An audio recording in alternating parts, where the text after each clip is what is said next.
అనేక మార్లు నేను అనుకున్నది ఏమిటంటే ఈరోజు లాస్ట్ అనుకుంటాను, మరలా రేపు తాగుతాను.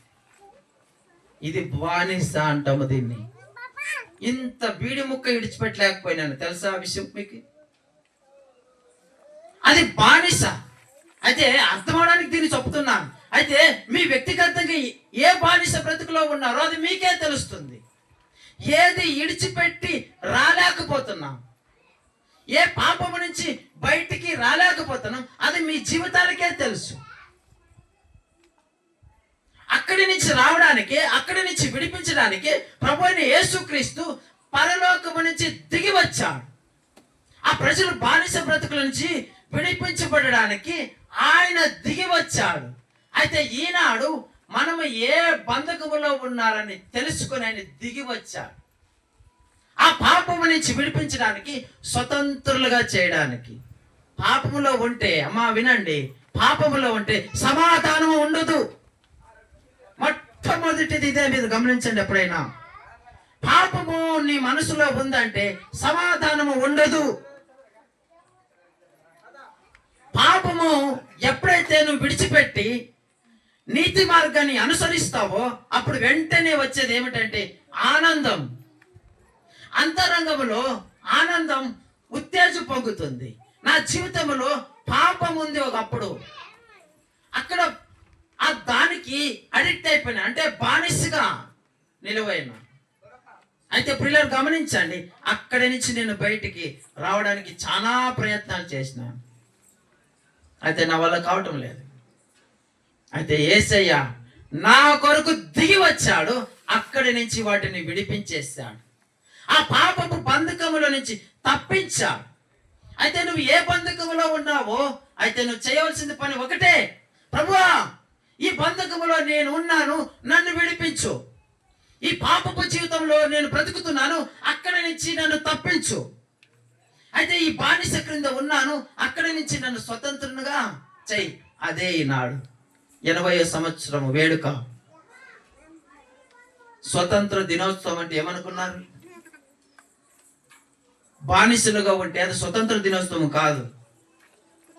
స్వతంత్ర దినోత్సవం అంటే ఫ్రీడమ్. ఇంకెవరు ఆధీనంలో నీవు లేదని అర్థం. అమ్మ అర్థమవుతుందా జీవితము? అయితే నువ్వు ఎవరు ఆధీనంలో ఉన్నావు? నువ్వు అనుకుంటున్నావు స్వతంత్రురాలే అని. కాదు కాదు. ఏదో ఒక బలహీనత నిన్ను వెంటాడుతుంది, ఏదో ఒక పాపము నిన్ను వెంటాడుతుంది. అక్కడి నుంచి నువ్వు బయటికి రాలేకపోతున్నావు.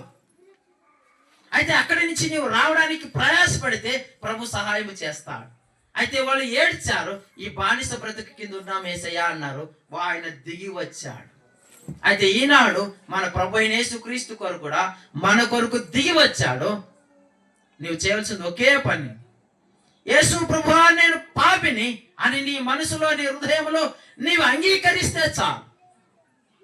నేను అన్నానుగా, నువ్వు బాత్రూంలో కూర్చొని ఏడ్చినా ఆయన విన్నాడు. అమ్మ అర్థమవుతుంది ఈ మాట? కొంతమంది ఎవరికి తెలియని స్థలంలో ఏడ్చిన దినాలు ఉన్నాయి. మీరు నమ్ముతారో లేదో కానీ నేను మగం కడుక్కునేటప్పుడు కూడా ఏడ్చాను. మగం కడుక్కునేటప్పుడు కూడా ఆ నీళ్ళు కలిసిపోయినాయి. లోపల పుట్టాడంట దుఃఖముతో. ప్రభువా ఇది నా జీవితం, ఇది నా పరిస్థితి. అయితే ఈరోజు అక్కడి నుంచి విడిచి ప్రభు నన్ను స్వతంత్రుడుగా ఉంచాడు. అయితే ఈ స్వతంత్రం నీకు కూడా కావాలంటే నువ్వు చేయవలసింది ఒకే ఒక పని, యేసు ప్రభువా నేను పాపిని, నన్ను క్షమించు, నన్ను స్వతంత్రాలుగా ఉంచు, నన్ను ఒక ఫ్రీడమ్ ఫైటర్గా ఉండని ఈ లోకంలో, సమాజంలో ఒక స్వతంత్రాలుగా నేను బ్రతకాలి. సహాయం చేస్తావంటే అమ్మా ఆయన ఉండేది సహాయం చేయడానికే ఉన్నా. ఆయన ఉండేది నీ మొరను వినడానికే ఉన్నాడు. నీ గుండెల్లో బాధ వినడానికే ఉన్నాడు ఆయన. ఎందుకు తెలుసా? ఆయన నిన్ను కలుగు చేసిన దేవుడు కాబట్టి. అందుకే ఆయన వింటాడు, లేకపోతే వినడు. నిన్ను సృష్టించినాడు కాబట్టి వింటాడు. ఇంకా మీకు అర్థమయ్యే భాషలో నేను మాట్లాడతాను. నా కూతురు ఉంది, ఏదో విషయంలో బాధపడుతుంది. ఆ బాధని నేను విని ఊరికనే ఉంటానా? ఆ బాధకు పోరాడతానా? అమ్మ, అర్థమవుతుంది ఈ మాట? మన పిల్లలకి బాధ ఉందంటే మనం ఊరికనే ఉండలేం. ఎట్టి పరిస్థితుల్లో కూడా ఊరికనే ఉండలేం. చేత కాకపోయినా పోరాడతాం. అయ్యో, నా కూతురి జీవితం ఇది, నేను తట్టుకోలేను, అయినా నిలబడతాను. ఎందుకు? నా కూతురు, నా కుమారుడు. పిల్లలు గమనించండి, ఈనాడు మన ప్రభు అయిన యేసుక్రీస్తు మనములు సృష్టించినటువంటి సృష్టికర్త అదే వచనం ఇస్తున్నాడు. నీవు పతనమైపోతున్నావు అంటే ఆయన చూస్తూ ఊరుకే ఉండే దేవుడు కాదు. నీవు ఏం చేయవలసిన పని ఒకటే, ప్రభువా ఇదిగో నా జీవితం ఇది, ప్రభు ఇదిగో నా పరిస్థితి ఇది.